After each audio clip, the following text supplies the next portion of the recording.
Buongiorno Sicilia, da Michele Cucuzza ed Angelo Gagliano. Oggi venerdì 27, purtroppo Catania si è svegliata con un po' di apprensione, c'è stato un incendio a Canalicchio, è stato evacuato uno stabile, un condominio di via Generale di San Marzano nel rione appunto di catanese di Canalicchio. Vedete, ecco i vigili del fuoco al lavoro, in questo stabile si è sviluppato l'incendio, le fiamme hanno fatto saltare i vetri di quell'abitazione, sono intervenuti oltre ai vigili del fuoco ambulanze del 118 e la polizia. Vedete il nero del fumo. È stato necessario per questioni di sicurezza evacuare tutto questo stabile. Una persona soltanto, grazie al cielo, è rimasta lievemente intossicata, non ci sono altri danni alle persone e naturalmente adesso sono tutti fuori e si tratta di vedere quando ci saranno le condizioni per un eventuale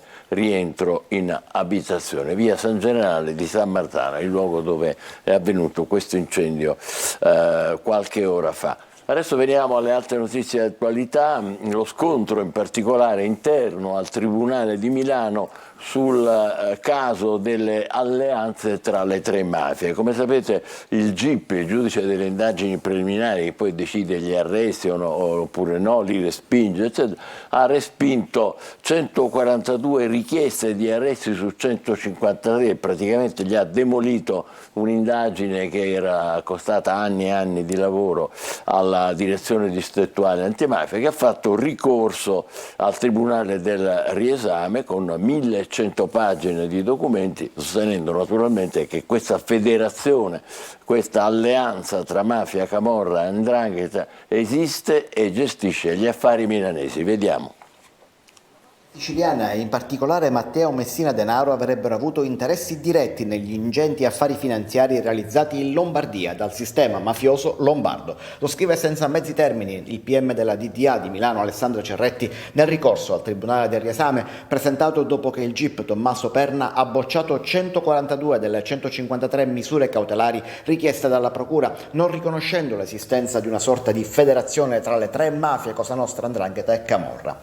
Una memoria d'appello in 1100 pagine con cui il PM chiede di accogliere 79 misure rigettate dal giudice, almeno quelle. Per la DDA la cointeressenza di Messina Denaro negli affari della Confederazione di Mafie con base tra Milano e Varese è data dal fatto che esponenti mafiosi della provincia di Trapani e del mandamento di Castelvetrano ne rappresentassero una componente. Tra questi Paolo Aurelio Errante Parrino, cugino del boss deceduto.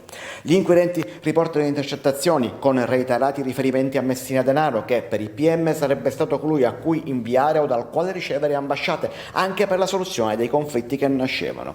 In una intercettazione ambientale del febbraio 2021, tra l'altro, Filippo Crea per il PM parla apertamente dell'alleanza fra le mafie. Sempre la DDA ricostruisce una serie di summit in Sicilia che dimostrerebbero i collegamenti fra il sistema mafioso lombardo e l'ex latitante. Nonostante ciò, la Procura non ha mai parlato di supermafia, ma solo di una federazione di interessi e il GIP avrebbe banalizzato gli elementi raccolti scollegando gli uni dagli altri, parcellizzando il provvedimento, mentre tutti insieme gli elementi proverebbero che il gruppo criminale esercita sul territorio lombardo tutte le condotte tipiche delle associazioni mafiose. Ecco, intanto monta la polemica qui in Sicilia sull'assessore regionale alla famiglia Nuccia Albano dopo un'intervista televisiva in cui si è reso noto che è figlia di Domenico Albano, a suo tempo condannato per mafia, vicino al bandito Giuliano, il famigerato bandito Giuliano. Ma Nuccia Albano si difende: mio padre è morto quando io avevo soltanto 10 anni. Vediamo.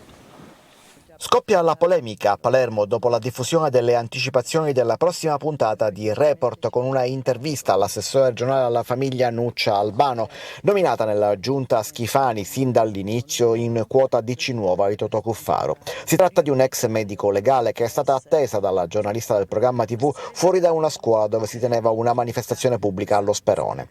Una occasione utilizzata per lanciare la domanda bomba. È vero, le chiede la giornalista, che lei è la figlia di Domenico Albano, storico capomafia capomafia di Borgetto che avrebbe protetto e sostenuto il bandito Salvatore Giuliano. Una parentela che lei conferma, ma già nota praticamente a tutti da sempre, che non ha mai inficiato la carriera anche di medico legale della stessa Albano, che ha scoperto solo da adulta chi fosse il padre, perso all'età di 9 anni. Non lo rinnego come padre, ma sono lontana dalla cultura mafiosa, ha risposto l'assessore, e su questa frase è scoppiata la polemica. La figlia di un condannato per mafia è in giunta indicata da un altro condannato per mafia, che è Totò Cuffaro, sottolinea Ismaele Lavardera, l'ex Iena, oggi deputato in commissione antimafia per la formazione di Cateno De Luca. Schifani rimuova la Albano dalla giunta, attacca il segretario del PD Anthony Barbagallo. L'assessore prenda pubblicamente e in modo deciso le distanze dalla storia del padre o si dimetta, gli fanno eco i 5 Stelle. Ho sempre lavorato all'insegna della giustizia e della trasparenza, valori che ho trasmesso ai miei figli e ai miei nipoti, si difende l'assessore Nuccio Albano, ma il tritacarne ormai è partito. Sui figli. Le colpe dei padri ricadono sui figli, questa è la grande questione che si ripresenta ogni volta. Ne parlano i quotidiani? Sì, ne parlano stamattina. Cominciamo allora dalla Sicilia, vedete la pagina interna del quotidiano La Sicilia.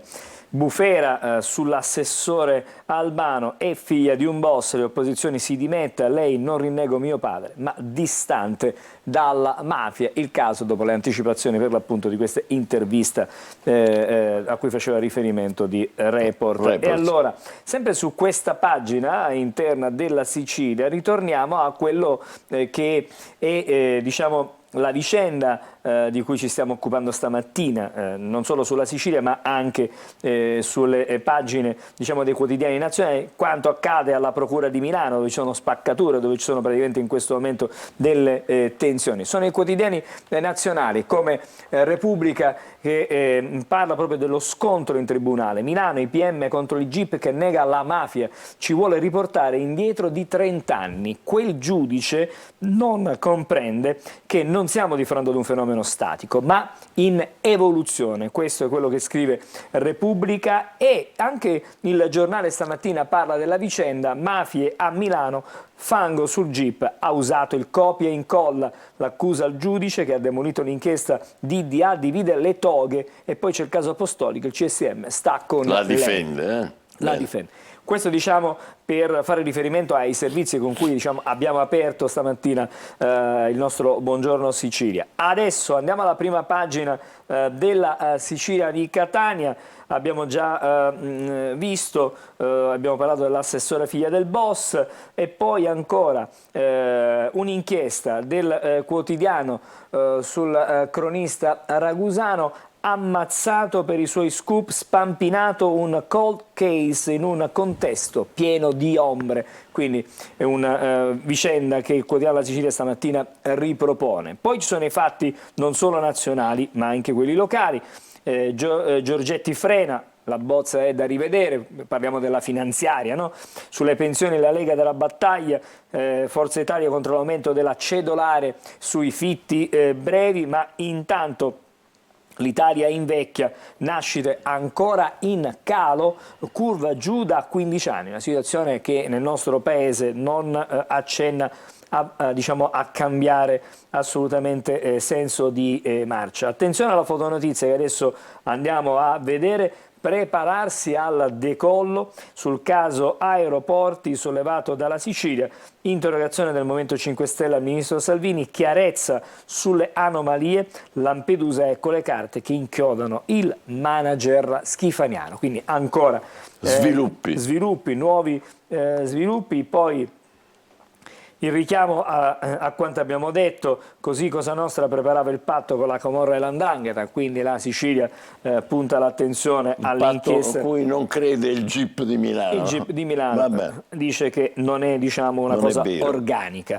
Poi le vicende invece del Medio Oriente, Gaza, prime prove di invasione con tank e truppe di terra, mentre Hamas vola a Mosca, ma intanto pare che ci sono già le prime ritorsioni da parte di Hamas, che ha ucciso un numero cospicuo di Pare ostaggi. 50 secondo le ultimissime informazioni. Quindi diciamo che la situazione non è per niente Molto tesa, sempre assolutamente. più tesa. Poi ancora dalle pagine interne del quotidiano La Sicilia si torna a parlare del rigassificatore. Pare che arrivi un assist da Roma, Porto Empedocle nel decreto energia sarà considerato strategico salvando il gas. Quindi, come ha sancito il TAR, per il collegamento dell'opera della rete sono venute meno le autorizzazioni, ora il salvataggio, situazione molto complicata e quindi bisogna andare a leggere bene le carte. Poi ci sono sulla pagina interna della Sicilia diverse notizie, quella dedicata proprio alla città di Catania, un bando da 317 milioni per vivere in toto i porti di Catania e Augusta. Bello, come Palermo, farli diventare... Prevista una nuova stazione marittima e niente più container nello scalo etneo, quindi una sorta di restyling, riammodernamento. Ci sono dei rendering che ci mostrano come dovrebbero essere queste opere. E poi c'è una notizia di cronaca: al Cannizzaro, all'ospedale Cannizzaro, è stata rubata una preziosa fornitura di farmaci oncologici. Il furto è avvenuto nella notte tra domenica e lunedì, dietro potrebbe esserci una banda organizzata. Non è la prima volta che succedono eventi di questo genere, tempo addietro ci fu un'altra operazione che portò poi all'arresto di questa banda, una banda specializzata che faceva questo tipo di operazioni. La polizia, siamo sempre a Catania, torna a San Berillo, murati 3 edifici. Gli agenti delle volanti sono intervenuti con il supporto della polizia locale, gli immobili erano depositi di rifiuti. Assieme agli agenti hanno operato i tecnici della manutenzione del comune. Questa è la situazione. E poi negozi di telefonia non hanno presentato la SCI al comune, multe salate agli stranieri che gestiscono le attività di supporto informatico. Quindi diciamo che l'attenzione, il faro su diverse zone della città di Catania resta acceso, continua ad essere acceso. Genitori, siamo sul Giornale di Sicilia, stavolta cambiamo tema. Genitori in cerca di pediatri. Dalle grandi città ai paesi, difficoltà nel trovare gli specialisti, soffrono di più i piccoli centri dove nessun professionista apre uno studio e si è costretti a viaggiare per una visita. L'assessore è un guaio serio sì, questo. Perché l'assessorato regionale intanto dice stiamo facendo il possibile, ma c'è un tetto. Il professore Corsello: mancano anche camici bianchi nei punti nascita. E ancora la storia di Marica, l'odissea di una bimba disabile senza medico, altra brutta storia che riguarda la sanità. E sempre in tema di sanità, tutti i manager prorogati sino a gennaio del 2024, una notizia che era nell'aria e che ha avuto comunque una conferma. Mafia di Misimeri, dopo le denunce arriva la sentenza, le vittime del racket assistite da Addio Pizzo. E ancora fratello di un pentito sfregiato, ci sono 3 condanne. Questa vicenda riguarda l'Agrigentino. Poi la fotonotizia, vedete, tank pronti per l'invasione, primi blitz dell'esercito israeliano nella striscia di Gaza. Adesso andiamo a Repubblica Palermo, che ha un titolo che ci riporta ancora agli abusi edilizi e parla di condono segreto. Ma perché questo condono segreto?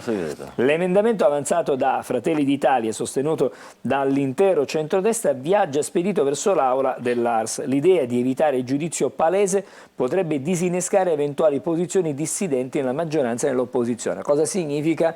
Che ci sarà non il voto palese, ma quello segreto. Ipotesi voto coperto per il blitz sulle case abusive in riva al mare. Questo è quello che si ipotizza, poi staremo a vedere che cosa effettivamente succederà. Si parla sempre di abusi edilizi, scempio di cemento a Pizzosella, la collina del disonore che nessuno tocca. E vedete questa immagine vicine proprio vicine alla spiaggia, sulla spiaggia, proprio sulla spiaggia. E ancora Sicilia ancora prolifica, ma l'emigrazione svuota le culle e quindi c'è una difficoltà nella nostra regione. A proposito, torniamo sul condono edilizio all'Arsa, si fa strada il voto segreto, ecco, quello a cui facevamo riferimento prima. Molti scheletri sono sempre confiscati e in mano pubblica si dovrebbero abbattere, insiste Legambiente. Questa è una foto. Queste sono inesistenti. Cosa ci vuole abbattere? Bisognerebbe intervenire, insomma fare un provvedimento perché si possano abbattere. Schifani, tra veti e dispetti, maxi rinvio sui manager, slitta anche la finanziaria. La Giunta proroga i commissari della sanità fino al 31 gennaio del prossimo anno, cabine di regia in vari assessorati per spendere subito i fondi europei che si rischiano ancora una volta di andare perduti. Poi ancora la vicenda a cui accennavamo, abbiamo fatto riferimento prima, Albano figlia di un boss, l'opposizione attacca, al suo fianco solo la DC. La Verdera rilancia un'inchiesta di Report, l'assessora si difende: quando è morto avevo appena 10 anni, tutta la mia vita per la legalità. Queste sono le sue parole. Certo non è una novità perché si sapeva, ieri poi è tornato alla ribalta perché c'è stata l'intervista di Report. Vicenda di cui ci siamo occupato proprio ieri, l'antimafia nel rione dei baby pusher. Qui la droga è un modello di welfare. Però. La commissione regionale dell'ANS, guidata dal presidente Cracolici, si è riunita nei locali della scuola dello Sperone. Un bando di 5 milioni consentirà alle associazioni del terzo settore di creare servizi di prossimità e centri di ascolto. Altri incontri sono in programma a Ballarò, Zen e a Borgo Vecchio. Sono tutti quartieri dove evidentemente c'è un serio rischio. Mafia. Sì, abbiamo il tempo per leggere anche la prima pagina della Gazzetta del Sud, eccola qui. Vicenda di cui in apertura c'è la vicenda di cui ci siamo occupati ieri nel corso del telegiornale: false sponsorizzazioni, 9 indagati, la lente della Guardia di Finanza sui ristori Covid e sovvenzioni alla società Top Spin. Messina ai domiciliari, funzionario dell'Agenzia delle Entrate Roberto Gullo, sospesi anche 2 commercialisti. Questa è la situazione. E poi ancora su Messina, una fibra ottica recisa, il comune vuole andare più a fondo. Evidentemente durante i lavori in centro è stata danneggiata la rete digitale con grandi disagi per questo taglio alla fibra ottica. Con questa notizia che ci porta già diciamo ai fatti internazionali: tank israeliani a Gaza, prove di invasione. Chiudiamo la rassegna stampa regionale e fra poco ci torniamo con i fatti nazionali e internazionali. Queste sono le mie mani, breve pausa e poi parleremo appunto delle situazioni internazionali e nazionali con la rassegna stampa dei quotidiani nazionali. State con noi, buongiorno Sicilia, a più tardi.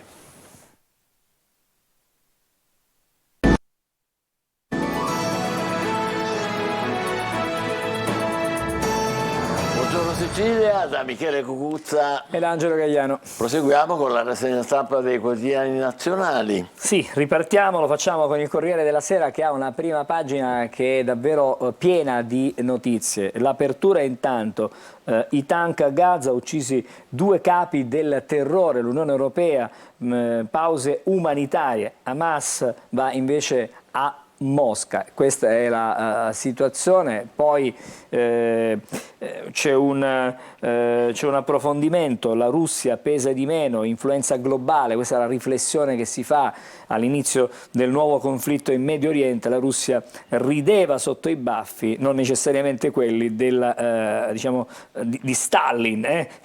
Certo. Però insomma va a letto. Tanto è vero che Hamas comunque va a Mosca, ecco. per puntualizzare. Comunque questa è la situazione, il quadro internazionale è piuttosto complesso. E poi in Italia è complessa la manovra, perché sale la tensione tra gli alleati, la Lega ancora l'attacco sulle pensioni, verifiche sui conti, lo stop di Meloni, Giorgetti, sono solo bozze, previsti i fondi per il ponte sullo stretto, Forza Italia frena invece sugli affitti, sulla cedolare secca che passava, insomma avrebbe avuto, almeno nell'ipotesi, avrebbe dovuto avere un aumento piuttosto sostenuto. Poi ancora la madre di Giulia, i sogni, gli studi, ora ditemi cos'è successo alla 21enne che si è suicidata a Lecce dopo essere stata violentata. Questa è una storia davvero terribile che arriva dalla Puglia. E ancora, sempre sulla prima pagina, Buttafuoco, presidente della Biennale. Questa è una notizia, un nostro amico, oltre che sicilianissimo, Pietrangelo. Fratelli d'Italia dice era un feudo della sinistra, la Biennale, e poi c'è la risposta: il PD è un'istituzione un'istituzione,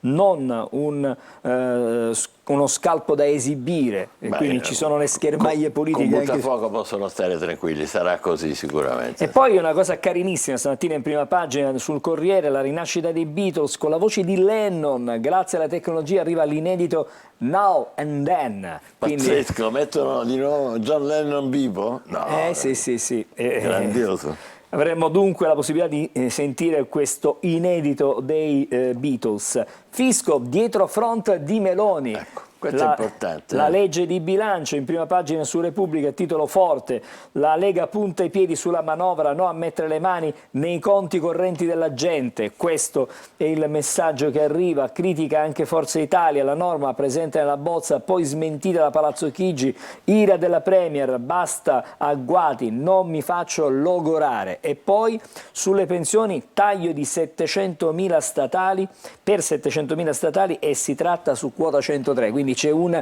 riassestamento su questa vicenda. La guerra in Medio Oriente con la foto notizie, piano USA e anche dell'Unione Europea per la pace, rafforzare la ANP e poi l'Iran e Hamas volano a Mosca da Putin. Questa è la situazione, ma intanto, come possiamo vedere in questa foto, sono le installazioni di luce a Gerusalemme per ricordare le persone sequestrate il 7 ottobre da Hamas. Gli ostaggi, poverini. Sono gli ostaggi, qui sono tutti ricordati. Ancora il calo delle nascite, meno di 400.000, siamo ultimi per fecondità, il nostro paese rischia di fatto praticamente di scomparire, o quantomeno insomma stiamo veramente invecchiare molto. Sì, tantissimo.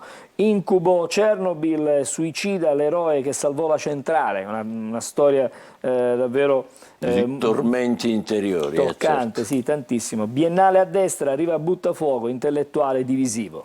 Beh, però lui è anche un grosso intellettuale, quindi è vero che è orientato, però è uno di una grandissima statura intellettuale. Quindi. Adesso invece siamo sulla Stampa di Torino, pensioni e conti correnti, c'è la lite nel governo, viene sottolineata questa tensione, rivolta di Lega e anche di Forza Italia, saltata la norma sui prelievi in banca agli evasori, quindi almeno per il momento non c'è più nella bozza. Il fisco non può entrare nei nostri conti correnti, almeno per mi sembra una buona notizia, non so che ne pensate. Caso Chigi Mediaset, più pubblicità alla RAI, quindi la RAI punterebbe ad avere più spot, più pubblicità rispetto alla concorrente Mediaset. Perché gli abbassano il canone, però. E quindi diciamo fa recuperare, si va a compensare, come dicevi. Hamas chiede aiuto a Putin, una delegazione in visita a Mosca, primo blitz dei carri armati israeliani dentro la striscia di Gaza, si aggrava la crisi umanitaria, bloccato a Rafah il carburante per i generatori, si fermano gli ospedali. Questa è una situazione davvero drammatica. I bimbi ostaggi è quello che racconta stamattina la Stampa. Gerusalemme diffonde le foto, il più piccolo ha appena, pensate, 9 mesi ed è in ostaggio. Come è possibile? Poi chi ce lo spiega? Chi ce lo spiegherà? Una tale disumanità, sì. Lo scrittore Buttafuoco a capo della Biennale, se la destra nomina un convertito all'Islam. Non lo sapevo che fosse anche convertito all'Islam. Questo è quello che scrive stamattina. Questo mi risulta nuovo, però. La Stampa ha questa notizia, questa curiosità. Questo lascia intendere che comincia il fuoco di fila contro di lui.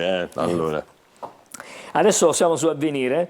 In alto, in apertura, c'è proprio il conflitto in preghiera per implorare pace e pietà. Oggi è una giornata di digiuno e l'orazione con il Papa a San Pietro, Meloni al Consiglio dell'Unione Europea, pause umanitarie e più peso per ANP. A Gaza intanto sono prove di invasione con blitz mirati. E poi anche qui su Avvenire, nascite ancora a picco e povertà scandalosa. Nel 2022 nati 393.333 bimbi, un calo dell'1,7% rispetto all'anno prima. Nei primi 6 mesi di quest'anno il declino continua, meno 2%. Mamma mia, proprio. Davvero. Nessuno può far figli più, Vedremo, bisognerebbe capire poi quali sono i motivi, no? Un'analisi sociologica anche da fare. Pensioni, cambia la stretta, no ai pignoramenti sui conti, il Messaggero va dritto subito, fisco, stop ai nuovi controlli. Sì, beh, questo titolo è chiaro almeno, insomma, molto chiaro. Gli altri erano un po'... Qua va subito al sodo. Al sodo. Pignoramenti, che chiama così, chiaro. Niente, non si può fare, almeno per il momento, attenzione perché sono sempre bozze quelle che sentiamo. Interviene la Meloni, non se ne parla. Non se ne parla. Tetto all'assegno per chi esce a 64 anni, anticipo morbido per le donne, quindi insomma si sta studiando cosa si può fare per le pensioni. Tassi, la BCE ora teme la recessione, ferma la corsa degli interessi al 4,5%, non se ne poteva più. Basta, aumenti le tasse. Ogni mese c'è un aggiornamento. I figli quarantenni ancora da mamma, il giudice li sfratta, questa è una notizia molto curiosa, a Pavia. Li ha sfrattati. I due fratelli hanno buoni stipendi ma non pagavano neanche le spese di casa e vivevano con la mamma che aveva credo 75 anni. Ma è stata lei a fare di causa. Li ha denunciati e quindi il giudice li ha mandati via da casa. Ridiamo, ma è veramente pazzesco. No, voglio dire, ultra quarantenni, che avevano buoni stipendi, quindi voglio dire, non pagavano neanche le spese. Assolutamente. Poi una fotonotizia a Roma, c'è felicità, dominio Roma, l'Europa è casa sua, ha vinto 2-0 contro lo Slavia e quindi insomma Mourinho per il momento può stare abbastanza sereno, almeno in Europa. Adesso il Fatto Quotidiano, vediamo un po' che cosa scrive il Fatto stamattina. Manovra a pezzi e tagli da 100 e 200 euro per 300.000 pensioni. La Meloni cede a Lega e Forza Italia, aboliti i pignoramenti e i conti correnti dei ladri, cioè praticamente quelli che fanno le evasioni. Ok, benissimo, ci fermiamo qui, tra pochissimo il primo dei nostri ospiti. State con noi, buongiorno Sicilia.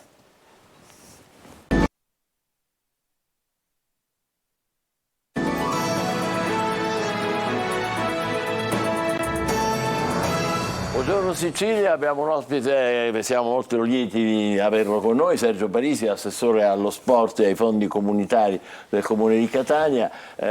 Oggi ci sarà un evento importante, fra poco più di un'ora e mezza, alle 10, viene inaugurata con la presenza del sindaco Trantino la nuova Piazza Europa riqualificata. Cominciamo innanzitutto. È una soddisfazione per voi, no? Sì, buongiorno, una soddisfazione perché vedere realizzate queste opere che in realtà prima erano idee ma adesso poi diventano fatti concreti è certamente una grande soddisfazione, penso non solo per noi come amministrazione ma sicuramente anche per i cittadini. Uno spazio completamente nuovo finanziato con, se vediamo se sbaglio, 1 milione di euro di risorse dell'Unione Europea del PON Metro. PON sono programmi operativi nazionali che vengono, è questo il... Senza un solo centesimo a carico del bilancio comunale, tutto con fondi europei e siamo la città che in questo momento sta spendendo di più e lo sta facendo in maniera molto, molto veloce. Di più soprattutto per riqualificare? Rispetto ai target assegnati siamo quelli che stiamo rispettando quello che c'è stato in qualche modo, fra virgolette, imposto dall'Europa. Allora adesso facciamo un'anticipazione per voi, non visiva ma verbale, di quello che vedrete se passerete da Piazza Europa a partire dalle 10 in poi. Prima di tutto cominciamo, Fontana. Sì, quella diciamo forse è l'opera più importante e più interessante, la storica Fontana della Vela realizzata nel 1971, da decenni ferma, distrutta, senza un goccio d'acqua. E quindi alla presenza oggi del sindaco, ecco, la vedete, queste sono le prove di ieri sera, le prove che abbiamo fatto ieri sera prima dell'inaugurazione di oggi. Con queste luci così.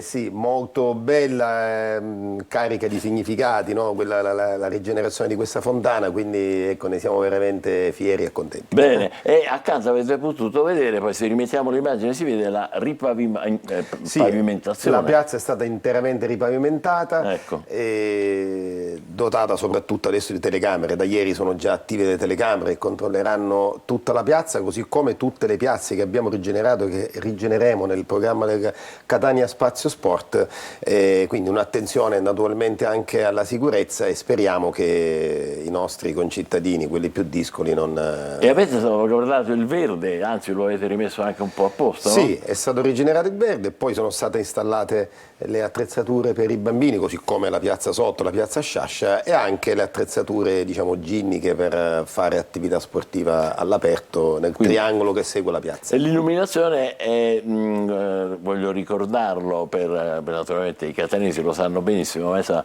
è pietra lavica del 500 la Garitta. Sì, la Garitta è stata illuminata, la storica Garitta appunto del 500. Bella questa, eh? Sì, assolutamente sì. Non so se abbiamo le immagini, forse sì, forse no, non lo so, ma dai, può parlare lei, Assessore, tranquillo. No, ma diciamo attraverso magari l'iniziativa dello sport, infatti il programma si chiama Catania Spazio Sport, stiamo rigenerando le aree dismesse e le piazze nei vari quartieri della città, una programmazione che è partita con la precedente amministrazione, io ero assessore anche in quella, così come era assessore anche l'attuale sindaco Trantino, e con il sindaco Trantino e tutta la giunta stiamo condividendo un nuovo programma di rigenerazione appunto di queste aree della città, in linea con quello che vuole l'Europa, ma soprattutto in linea con quello che vogliono i nostri concittadini. I catanesi.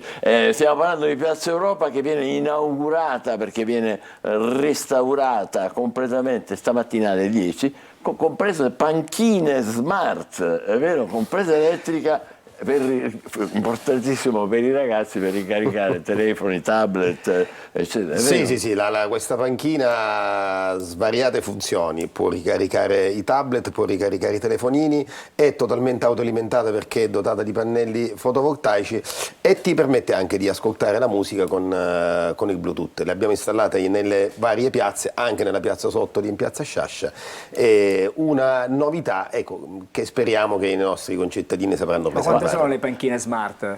Ce ne sarà una? No, lì ce ne sono parecchie, almeno 8. Quindi... Perché i ragazzi, voglio dire... Sì, no, abbiamo già fatto arrivano la prova. in gruppo. Abbiamo fatto la prova col vostro Luca Ciliberti in un servizio molto bello che avete fatto. Ecco, lui si è riascoltato in un TG da lui condotto. Parlavamo di telecamere, vero? Anche lì c'è tutto un sistema naturalmente. Sì, c'è un sistema di telecamere con un'azienda specializzata che naturalmente seguirà appunto l'operatività di queste telecamere, e quindi questo è anche l'inizio di un nuovo corso. Devo dire che il sindaco ha spesso raccomandato a noi assessori di trovare soluzioni del genere, noi questo l'abbiamo fatto proprio nell'ambito di questo progetto. Adesso stiamo vedendo un po' di giorno, quindi quello che probabilmente... Questa è la piazza che abbiamo inaugurato la settimana scorsa, no, 10 giorni fa, e per la felicità, devo dire, di tanti bambini, soprattutto forse per i colori e per l'affaccio sul mare. È bellissima questa, vedete, è proprio frequentatissima,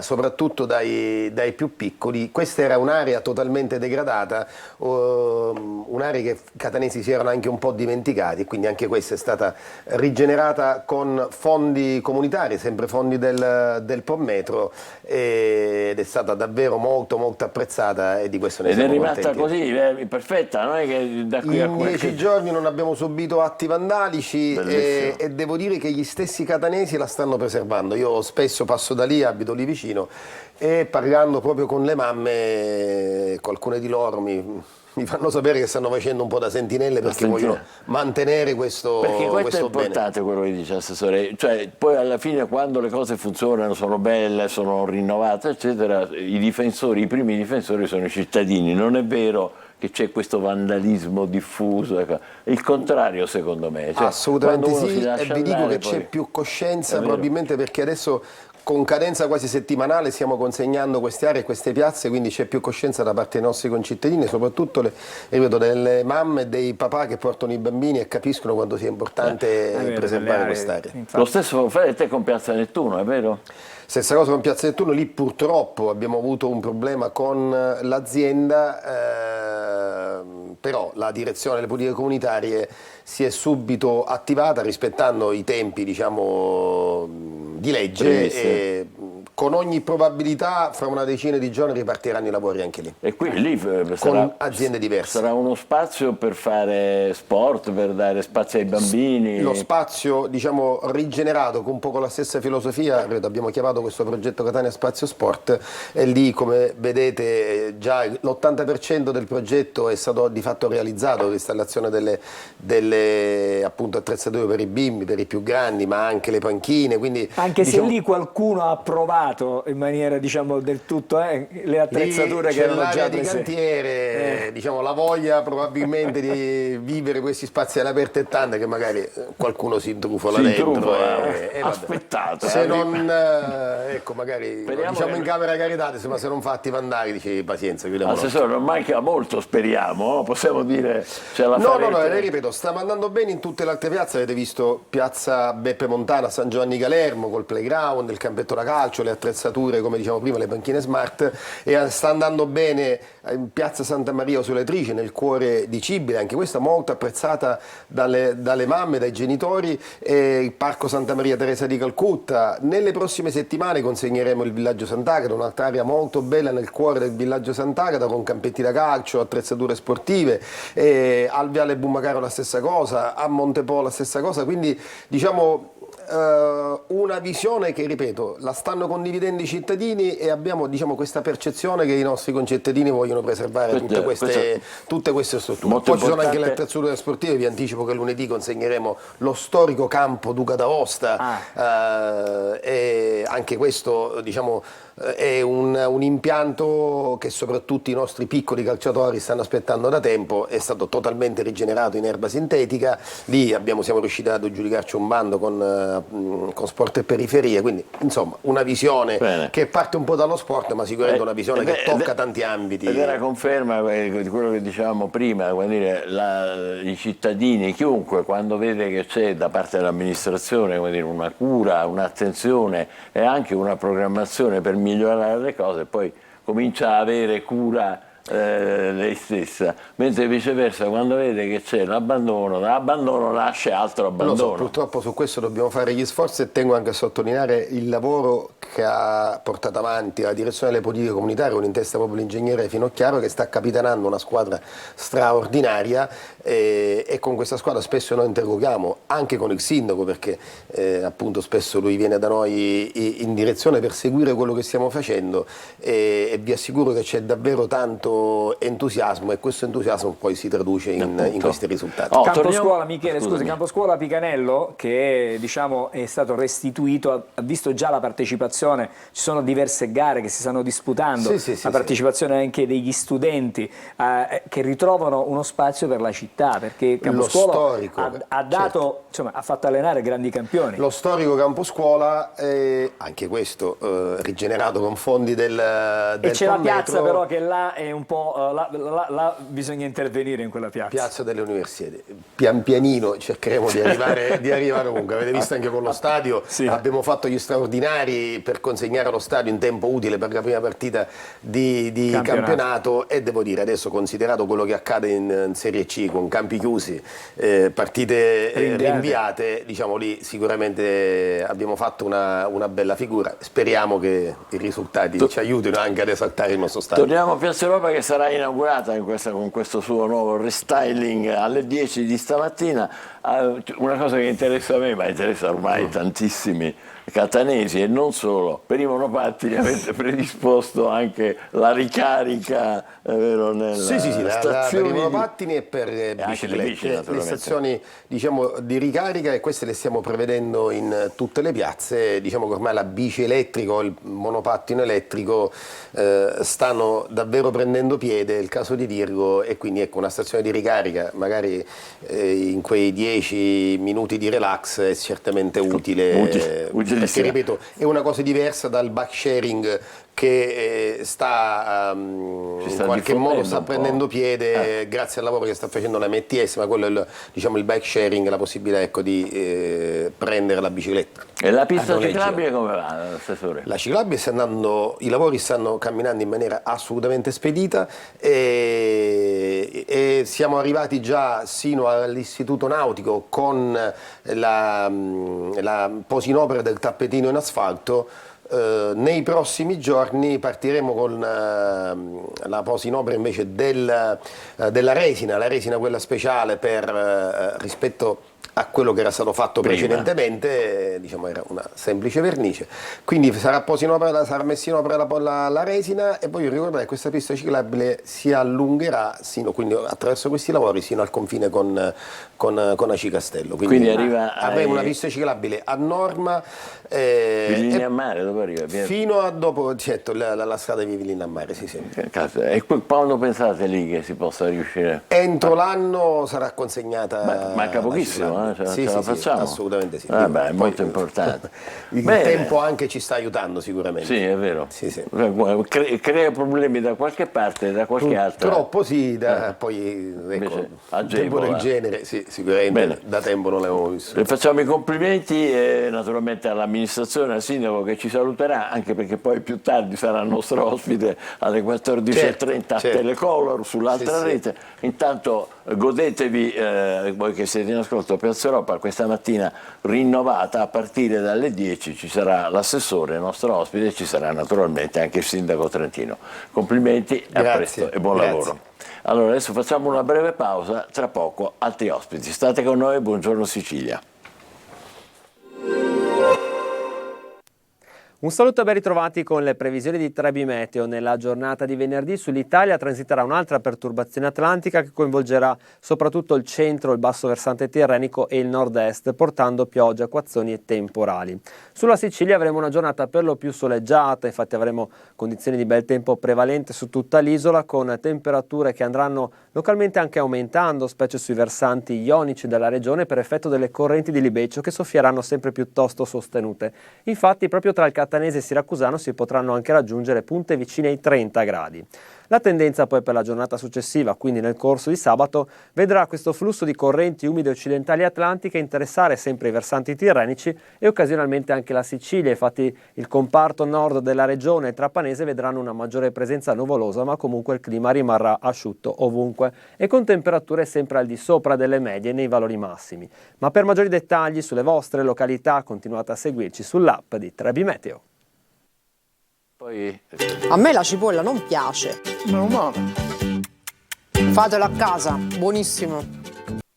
Confermo tutti i giorni, prima del telegiornale, non perdetevi C'è chi la vuole cotta alle 13 e alle 19.30 su questa rete, naturalmente su Antenna Sicilia. Diamo il benvenuto a Nico Torrisi, amministratore delegato della SAC, della Società dell'Aeroporto di Catania. Perché lo abbiamo invitato? Perché la SAC ha comunicato che saranno oltre 26.000 i movimenti aerei previsti per quest'anno, diciamo, loro calcolano 23-24, di fronte ai 21.000 della scorsa stagione, cioè un incremento quindi di movimenti aerei del 20%. Complimenti, buongiorno e benvenuto. Allora, a che cosa si deve questo potenziamento dell'offerta della SAC? Beh, si deve a un lavoro che certamente non è partito oggi, al fatto che i nostri clienti, che sono le compagnie aeree, credono ancora moltissimo sia sullo sviluppo della Sicilia, sia ovviamente su quello dei nostri aeroporti. Noi commentiamo oggi naturalmente i dati di Catania, ma stiamo facendo un lavoro importante anche sull'altro nostro scalo, che è quello di Comiso, e sul fatto che la Sicilia rimanga attrattiva. Quindi ci si crede molto, al punto che un termine che ci ha molto stancato, no? Io ricordo da quando ero ragazzino la destagionalizzazione, direttore, quanto se ne è parlato di questo maledetto termine tanto di moda. Un po' complicato, Sì, la destagionalizzazione, ecco, le famose spalle della stagione sono sempre più larghe, quindi mentre prima si parlava insomma di stagione iniziando soltanto con l'estate, oggi vediamo come comunque grazie al lavoro che si è fatto le compagnie investano, perché i nostri clienti non sono i passeggeri che sono i clienti delle compagnie, ma sono le compagnie stesse, investano sul nostro aeroporto al punto da generare un maggiore volato proprio in termini di voli offerti di insomma oltre il 20%. Lo stanno facendo Ryanair, Wizz Air che è ungherese, ITA che è la nostra compagnia e Aero Italia anche la nuova compagnia. Lo stanno facendo in tanti, lo stanno facendo direi tutti, ed è questo il dato più importante, perché non abbiamo, come dire, il cliente che cresce con il rischio che magari si ha delle difficoltà, poi andiamo in difficoltà a nostra volta, ma lo stanno facendo tutte quante le compagnie. sia Ryanair che Wizz Air di fatto hanno anche aumentato il numero dei voli cosiddetti basati, cioè gli aerei che dormono tra virgolette a Catania e che quindi generano basati si dice, no? Sì, un aereo basato quindi che ha base su Catania, aumentando l'investimento. Ogni aereo significa un investimento di centinaia di milioni di euro, basare un aereo su una città, su una destinazione, perché significa anche ovviamente tutta una serie di cose collegate, cioè i crew, gli equipaggi che dormono sul posto, significa le manutenzioni dell'aereo, insomma tutta quanta una serie di cose che si sviluppano, e quindi è una cosa molto ma molto importante. Loro, in relazione ai numeri di cui dicevamo, aumenteranno il proprio volato del 25% ed è un dato molto importante. Come importante è il fatto che vadano ad essere coperte su base settimanale, quindi giornaliera, molte destinazioni veramente importanti per il turismo e non. E dato ancora, secondo me, più importante, che le strapperà un sorriso, è la solita storia del caro voli, cosa può fare, cosa si può fare. Parliamone. Noi possiamo fare come gestore una sola cosa e l'abbiamo fatta e continuiamo a farla, cioè aumentare la concorrenza, perché al di là del fatto che bisogna trovare un sacco di soldi altrimenti, e mi pare che il buon Pantalone in questo momento non è che sia troppo ricco per andare, non scuce molto. non scuce molto, quindi la possibilità è una sola, ed è quella di rispettare le regole del mercato, quindi più concorrenza, un maggior numero di vettori e quindi di nostri clienti. Questo è quello che dice, quello che possiamo fare noi è questo qua. Sì, e lo stiamo facendo, perché se vede i numeri che abbiamo comunicato, per esempio su Milano e su Roma, che ovviamente sono le tratte principali che dobbiamo andare a offrire ai siciliani anche per motivi di lavoro, di studio, di salute, aumentano moltissimo le frequenze, aumentano non soltanto quei vettori che lo facevano già, ma si è aggiunto, come diceva bene lei poc'anzi, anche Aeroitalia, e ci auguriamo che possa essere coperto, che siano tratte sempre più coperte, perché il numero dei voli determina concorrenza e quindi può dare prezzi più bassi. Quindi più voli, più concorrenza, in teoria prezzi meno alti, però poi capita che invece i prezzi sono alti lo stesso. In alcuni casi sì, perché proprio sono le regole del mercato. Purtroppo chiaramente sotto data si sa, è una cosiddetta revenue management, per cui più ci si avvicina alla data, più l'aereo è pieno, più aumentano i prezzi, quindi questa è una regola per tutto. Io quello che dico sempre quando incontro i capi delle compagnie è che ci piacerebbe, specie che quelle nazionali facessero a se stesse una specie di moral suasion, dicendo che comunque il prezzo più alto debba essere comunque non oltre una certa cifra. Ci piacerebbe anche, e non lo dico come cosa così come specchiettarle all'odole, che magari si possa fare un prezzo massimo alto per uno studente, che possa essere fatto, vedevo prima l'assessore Parisi, mio amico, per gli sportivi che debbono viaggiare, e ovviamente per gli ammalati, perché comunque c'è gente... E gliele dite queste cose alle compagnie voi? Sì, gliele diciamo, l'abbiamo dette più volte. Crediamo che specie certe compagnie che non sono low cost debbano avere un ragionamento per il quale, se non si parte con una low cost, non si guarda il biglietto ai 19 euro, si può accettare di partire anche a un prezzo un po' più alto. E allora, siccome un aereo funziona, si vende bene nella misura in cui non sia soltanto pieno, ma ovviamente in cui si venda a un prezzo medio accettabile per la compagnia che deve fare profitto. Questo ogni tanto alla gente non piace ricordarlo, ma le compagnie funzionano se guadagnano, come tutte le aziende, compresa la vostra, no? Quindi devono vendere decentemente. Ecco, però magari sarebbe più utile vendere i primi biglietti non a 8 euro, a 9 euro, non parlo di low cost, ma evitare di vendere, come è successo vergognosamente, certi voli per Roma piuttosto che Milano, e mi è successo personalmente di non comprarli perché a 700-800 euro one way, cioè una tratta, è oggettivamente insomma una Questa cosa... è musica per le nostre orecchie, ci fa piacere sentirlo dire da lei, perché noi quando possiamo lo denunciamo più volte. È importante che ci sia anche lei dalla nostra parte. Torniamo all'aeroporto e all'incremento dell'aeroporto per i voli internazionali, anche lì aumentano? Aumentano, ci sono 52 destinazioni che sono più o meno quelle dello scorso anno, ma in maniera molto diversa, perché, faccio un esempio, Amburgo piuttosto che altre destinazioni, mentre venivano servite un paio di volte la settimana, verranno servite per l'intera settimana.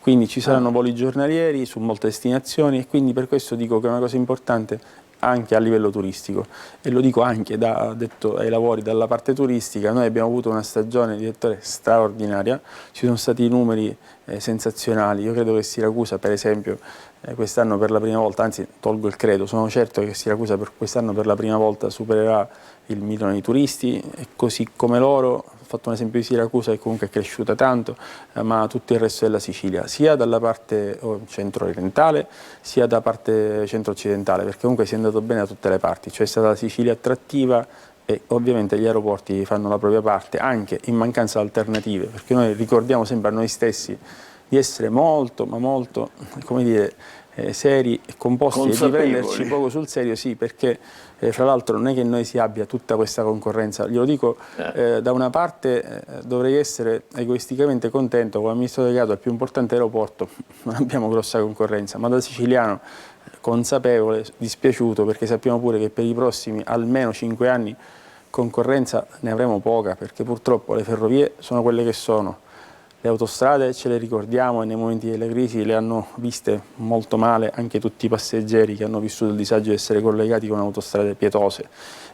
Quindi, insomma. Ma voi non avete la possibilità di intervenire presso l'amministrazione regionale e fare presente questo e dire questo, aiutateci per le infrastrutture? L'amministrazione regionale lo fa, il problema è anzi c'è stata molto vicina e continua a farlo. Il tema delle infrastrutture chiaramente riguarda altro tipo di governo che quello centrale, perché comunque ANAS piuttosto che altre cose riguardano il livello nazionale. E gli parlate? Non ci tocca, però spesse volte siamo stati invitati e lo abbiamo fatto, anche in maniera assolutamente, devo dire, garbata ma ferma. Ma ripeto, e lo abbiamo fatto cambiando giacca e l'ho fatto anche come presidente di Federalberghi, perché per noi è un danno enorme avere ancora collegamenti. Guarda, io dico scherzando a volte una cosa, quando i turisti prendono i nostri treni, sembrano fatti apposta a scopo turistico proprio per vedere i paesaggi, perché sono talmente lenti, caro direttore, che se si fa una fotografia col cellulare non rischia di venire neanche mossa, perché è talmente lenta l'immagine per cui non si rischia. E invece non è così, perché ci sono quelli che lo fanno per lavoro e devono farlo con velocità. Va bene, a questo punto cominciamo alle magagne, se lo permetterà. Ma com'è che si riuscì? La sorpresa piacevole di questo grande successo anche delle frequenze e delle partecipazioni in aeroporto, malgrado quello che è successo quest'estate, l'incendio famoso. Come mai? Cioè, è aumentato l'afflusso? Non ha mai smesso di crescere e quindi quest'estate è successa una cosa, c'è stato un incendio, c'è stata un'emergenza, è stata gestita, credo, potrò fare pochi commenti su certe cose perché lei sa, e forse non gli spettatori, che c'è ancora l'indagine in corso e quindi non sarebbe corretto dire cose che sono coperte da segreto istruttorio.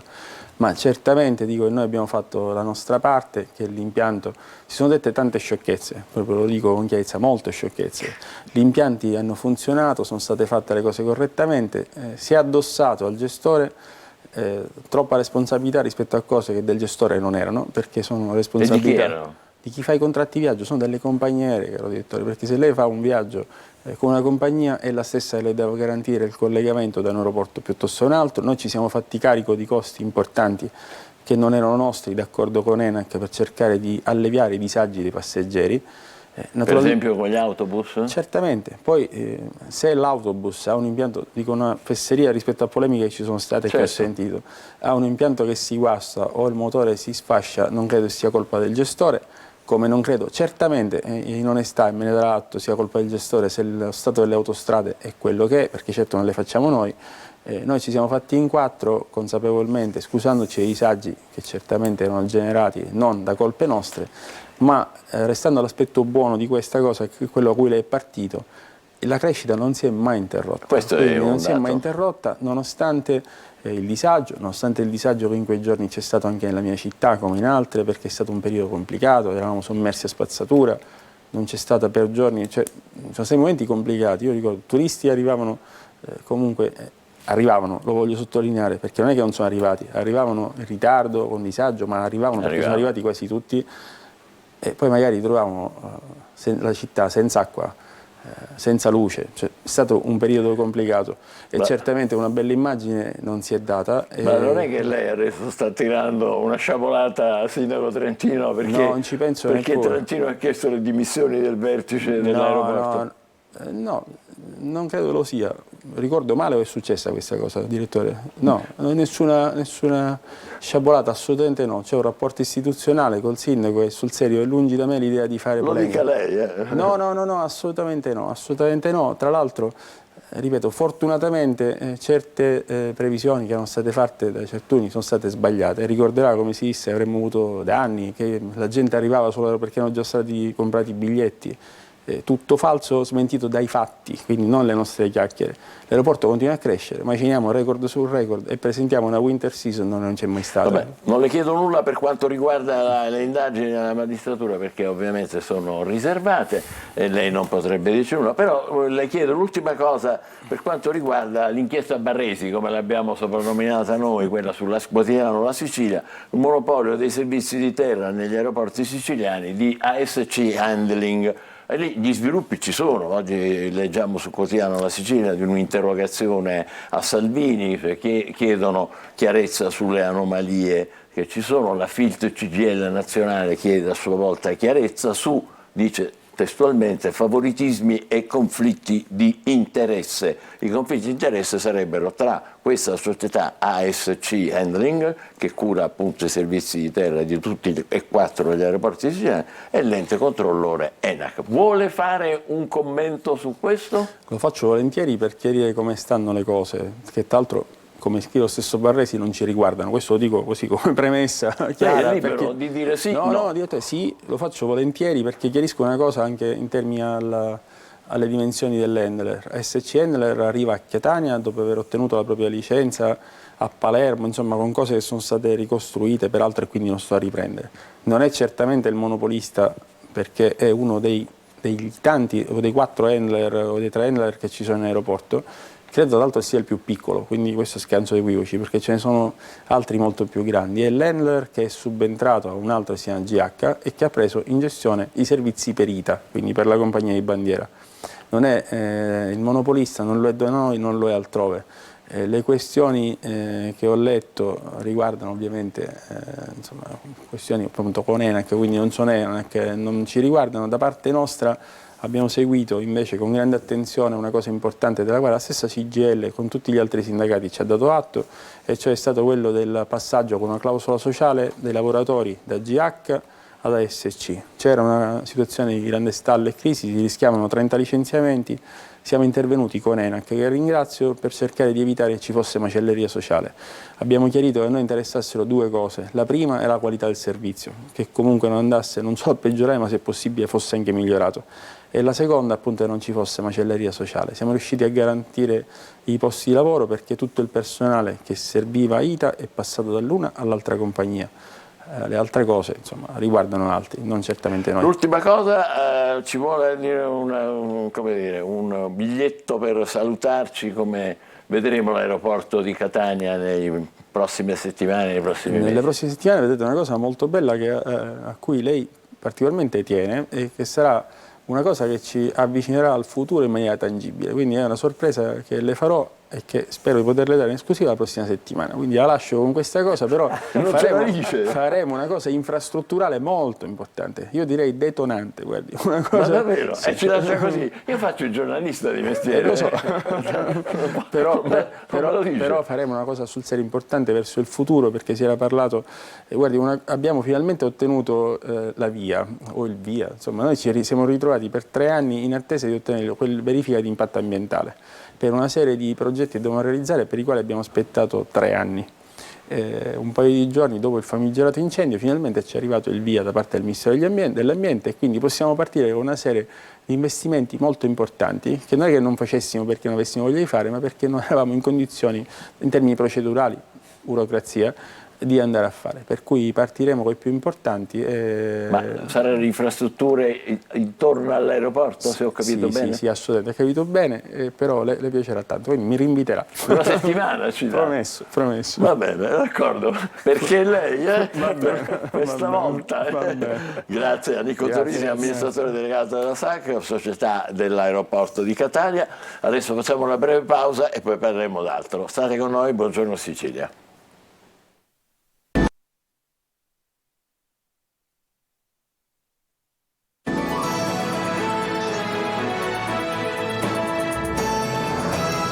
Parliamo di cani guida, dei diritti dei non vedenti. Abbiamo in collegamento Linda Legname, vicepresidente nazionale dell'Unione Italiana Ciechi, buongiorno, benvenuta, e Massimo Russo, che è istruttore di cani guida per disabili visivi. Buongiorno anche a lei, benvenuto. Oggi alle 10 a Catania, via Etnea 595, cioè all'Istituto per Ciechi Ardizzone Gioeni, si svolgerà un convegno dal titolo Norme, leggi e comportamenti sociali in difesa del cane guida. L'obiettivo è quello di ribadire una serie di diritti cui hanno diritti che toccano, diciamo, i non vedenti e che invece molto spesso o spesso capita subiscano clamorose violazioni. È successo nell'Aretusano, alla Retusa Park, per cui a un non vedente è stato impedito di entrare con il cane,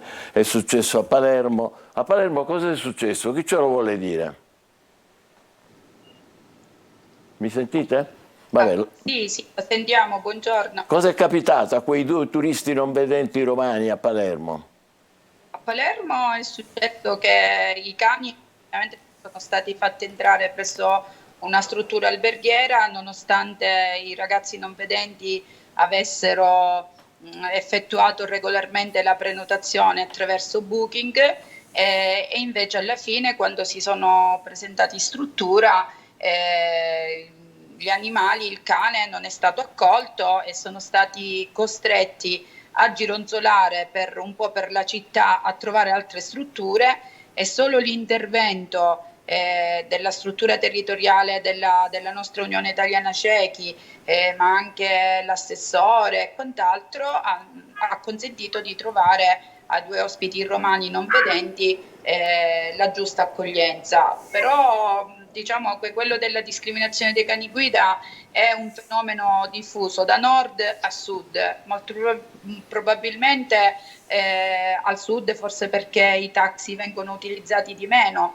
però in città come Milano, Torino e Roma assistiamo davvero a discriminazioni importanti rispetto veramente all'utilizzo del taxi come mezzo di trasporto. Un altro caso emblematico è successo a Milano, anzi uno a Torino, ed è stato negato l'ingresso al Duomo ad un cieco con il proprio cane guida.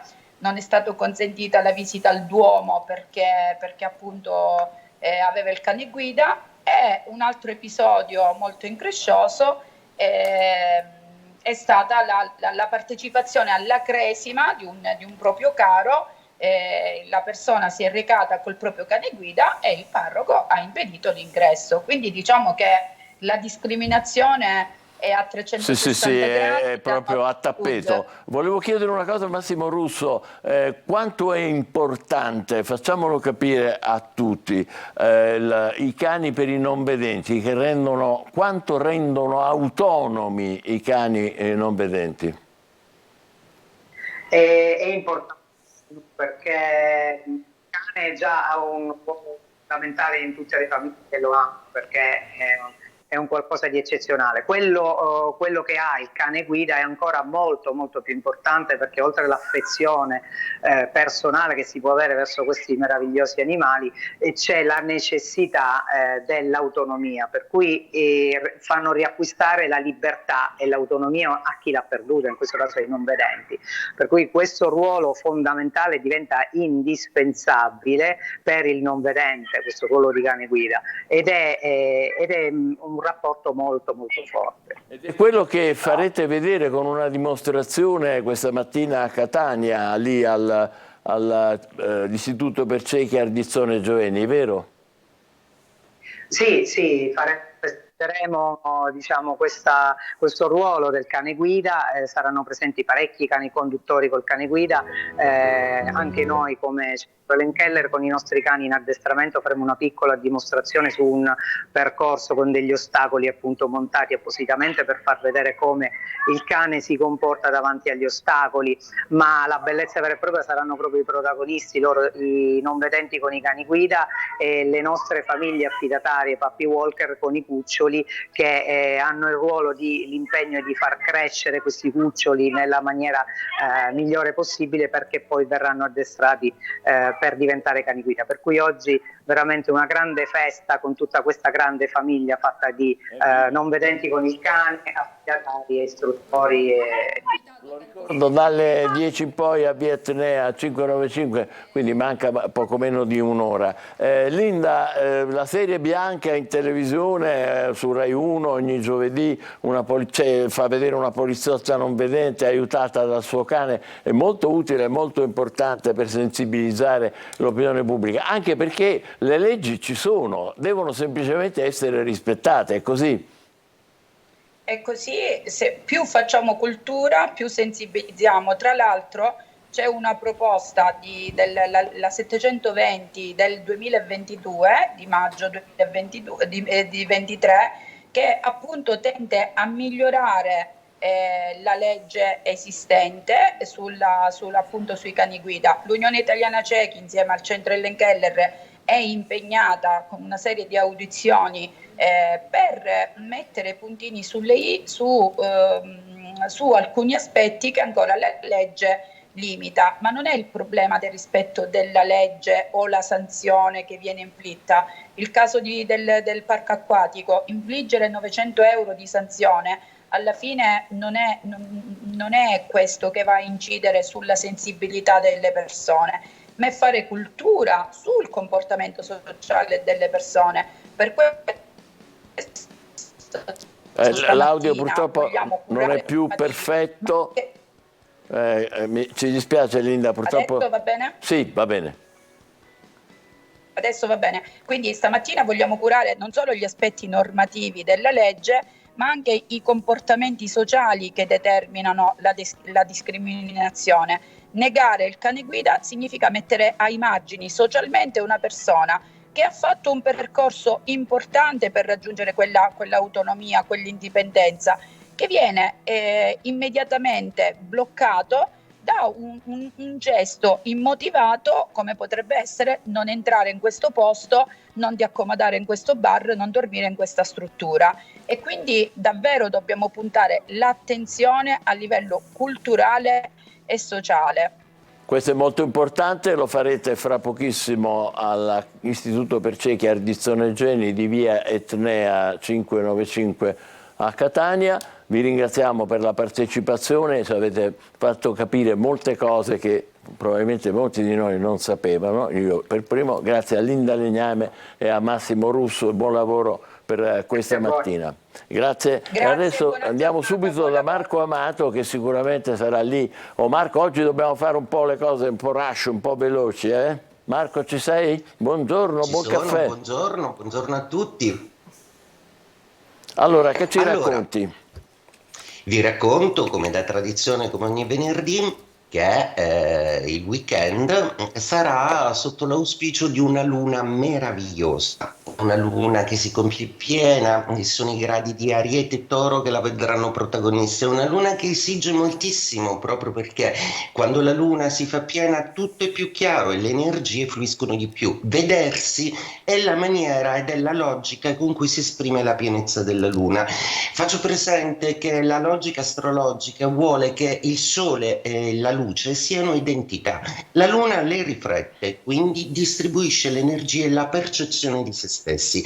Nel momento in cui la luna si compie piena, tutti i segni zodiacali hanno una chance, un'opportunità di vedere quindi dov'è il punto d'arrivo, ma anche qual è il limite e il difetto. Per quello che riguarda questa luna, i fuoco sono i privilegiati, perché Ariete, Leone e Sagittario ripartono in senso assoluto. Chiaramente per regola zodiacale, se va bene il fuoco, un po' meno gli acqua, che si trovano più in difficoltà con questa luna, sono più disposti per adesso a percepire i limiti di ciò che non va, e questo li fa anche più intuitivamente critici, quindi Cancro, Scorpione e Pesci saranno più abili in questa modalità. Gli Aria invece si nutrono di questa luna, soprattutto Acquario e Bilancia, proprio perché rilanciano su una base affettiva e creativa. Gemelli assolutamente più convinto della sua ascesa sociale, comunicativa e lavorativa. amministrativa. Rimangono i terra che con questa luna hanno una maggiore intensità, soprattutto Toro, per cui il Toro fa uno scatto in avanti e si rassegna a capire quali sono le direzioni da non seguire più. La Vergine purtroppo dovrà arretrare rispetto a dei problemi che richiedono più tempo del previsto. Il Capricorno invece ritiene che forse c'è un errore di valutazione nelle sue scelte affettive, ma non per questo arretrerà, anzi andrà fino in fondo. E detto questo, velocissimamente, con la mia tazza grande vi auguro un grande weekend. Buon weekend al nostro caro Marco, e scusaci se per oggi ti abbiamo fatto fare le corse. A proposito, buon weekend a tutti voi.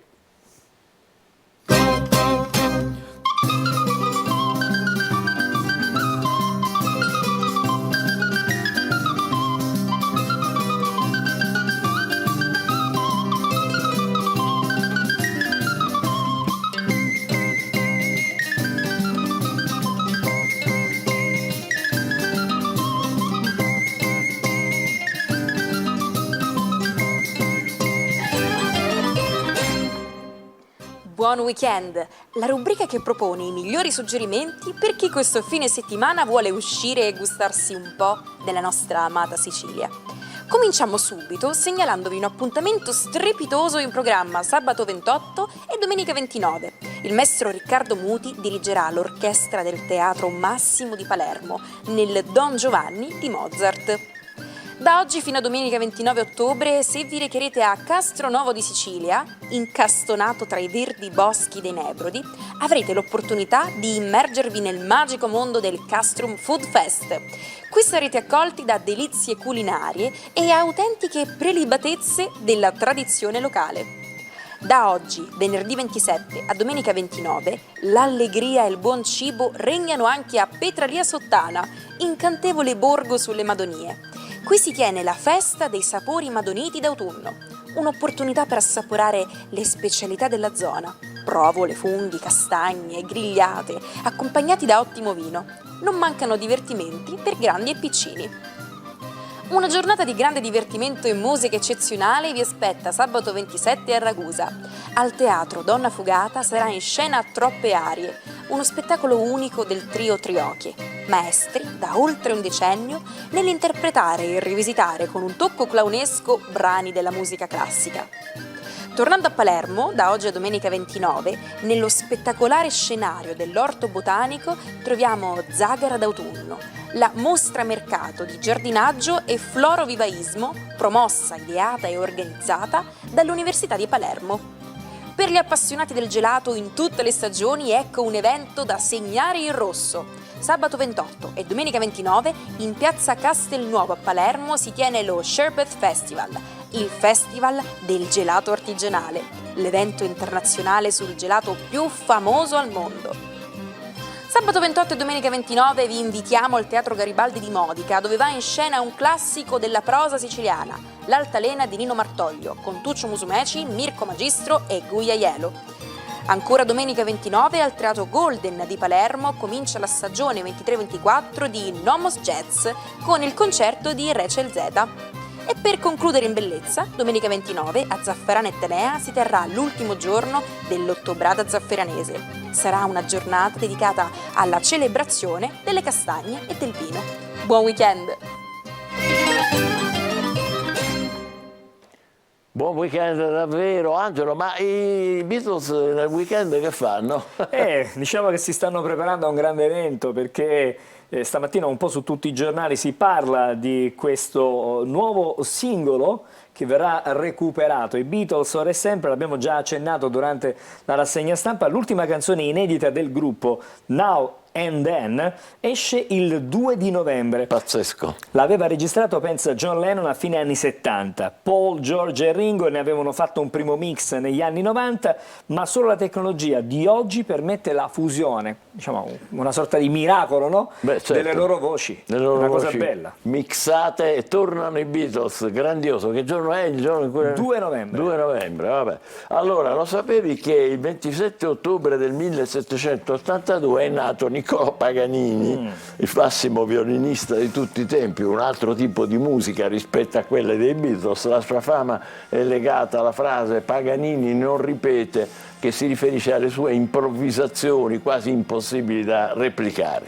E passiamo al Novecento. 27 ottobre del 1904 segna l'apertura della metropolitana. Vedete che cosa questo affresco, diciamo, che ci riporta in quel periodo, un servizio vitale però per una città con oltre 8 milioni di abitanti. All'epoca il biglietto costava appena 5 centesimi di dollaro. Pazzesco. Qualche anno dopo, il 27 ottobre del 1927, guardate che immagine, è stato proiettato Il cantante di jazz, il primo film sonoro nel 27. In realtà era per buona parte muto e i dialoghi duravano poco più di un minuto. Oggi ci sembra incredibile, ma per l'epoca è stata una vera svolta. Nel 27 il primo sonoro.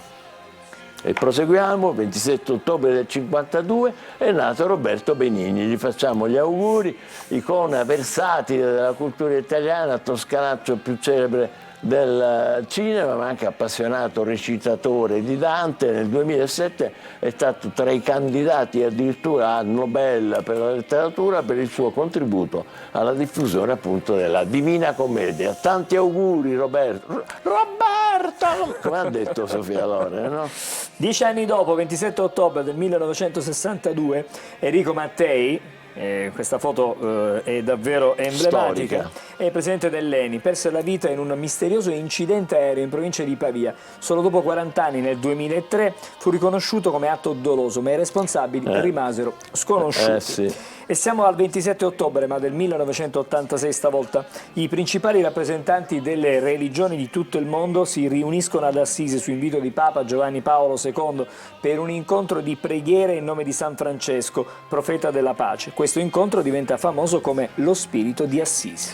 A Bari, nella notte tra il 26 e il 27, deve essere di quella... che anno è? Non lo so. Il Petruzzelli è stato devastato da un violentissimo incendio doloso e solo il collasso della cupola, crollando, soffoca le fiamme e ne impedisce le distruzioni. Guardate com'era ridotto questo gioiello magnifico dell'opera, del bel canto di Bari, che è il Petruzzelli. Il 27 ottobre del 58 è nato Simon Le Bon, icona pop e sex symbol degli anni 80, ha fatto Duran Duran con tutti i brani, e nel 2017 è stato ospite del programma di Bonolis, in cui si lascia andare a un'intervista il cui culmine è stato l'abbraccio alla protagonista del film Sposerò Simon Le Bon. Nella stessa puntata ha cantato, eccolo qua, un gioiellino degli anni 70, In a Broken Dream, un sogno spezzato, che lo lanciò lo sconosciuto Rod Stewart nel 72. Lo ascoltiamo. Buon weekend, l'appuntamento è per lunedì 30 ottobre, davvero buon fine settimana a tutti voi, grazie perché ci seguite in tantissimi, continuate così. In a Broken Dream, in un sogno spezzato, non solo un sogno spezzato. A lunedì. Ciao.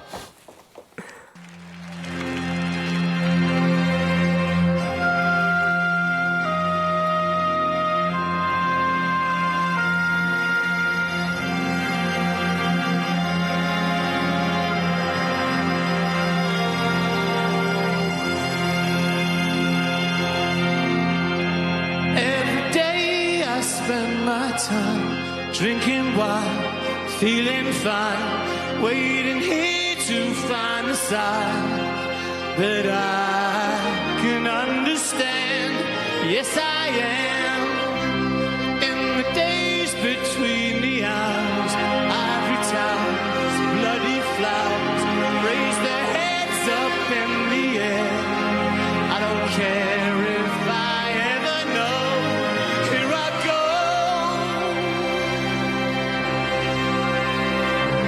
Don't take your love too far. Your wounds won't leave a scar.